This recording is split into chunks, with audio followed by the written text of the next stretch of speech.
Once more, Harlan Gerger here with CEO Solutions, the president and founder, and we're talking about our CEO tips or the things that CEOs should be avoiding, the kind of behaviors. And this is number 9.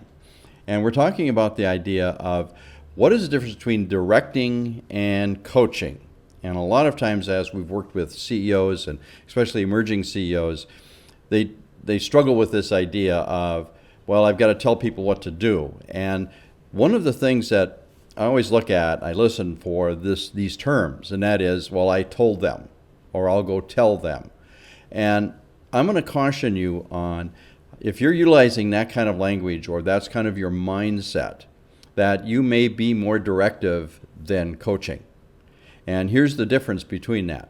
I can direct somebody to go do something, and because I'm the CEO, I'm the owner of the company, or because of my position, they go do it.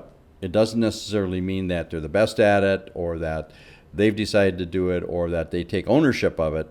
They do it because they've been directed to go do that. And when you're working with your executive team especially, and anything below that, anybody in leadership, it's how do I help coach them versus direct them. And the difference might be, let's take a sales manager. And we direct the sales manager that, hey, we've got to increase our sales by this amount, and I want you to build a sales team like this. And they struggle with that. They get it done, but it's not really as effective as you think they could. And you find yourself being pulled back in to that sales department to kind of help fix things or keep things going. And you say, geez, do I have the right sales manager here that is driving this or not? And when we get called in, we say this is a performance issue. Okay, here's a performance issue. What's the performance issue about? It's not the sales manager isn't performing. Well, let's talk about this again. Is it clear what the outcome is? Is it clear what the success looks like? How are they given the authority and the availability to do that? And oftentimes we find out that, well, yes, we start hearing, well, I've told them this, or I've directed them this way, or they've been told this.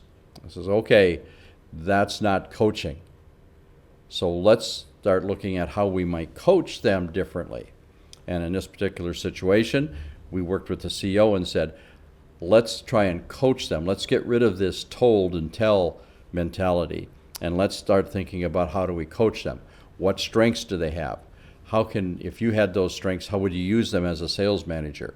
How would you utilize them to help build the team and drive the team? And as we worked with that CEO to help them coach their sales manager better, they got a different result. The sales manager started elevating. The sales manager started getting the performance that they wanted to. They started seeing their salespeople perform better because the sales manager was now able to coach their salespeople. So the CEO started helping the sales manager not only develop their own ability, but then how to help coach others. And this is one of the challenges that we run into with CEOs. As they elevate and they start getting up that ladder, so to speak, the ability to develop and build people becomes one of their primary objectives or primary responsibilities. Not necessarily that they're the greatest at it or the best at it, but they figure out ways, how do I develop my people? How do I develop the capabilities of my people? I can't elevate any further until my people elevate. And we had a client here not too long ago that did a major turnover in some of their leadership team because they were seeing that the people were hitting the lids. They were coaching them to help get through the lids, but a couple of them just could not get past. They just weren't functioning at the level that they needed to be at. And so they replaced them with stronger people that had the capability of going to the next level. And they're going to well beyond that next level. But again, there's a difference between that directing and coaching. And this directing somewhat gets back to lack of strategy. Here's the seagull. We maybe have avoidance. Maybe I'm uncomfortable with this, and so I avoid it. And so all our other behaviors start rolling up and saying, that's why I'm not coaching, but I'm directing.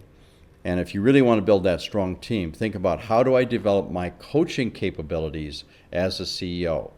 And if you can do that, you will have built a stronger team, a better team, and a much more profitable, high-functioning team. Again, Harlan Gerger here with CEO Solutions, and we help build CEOs and teams.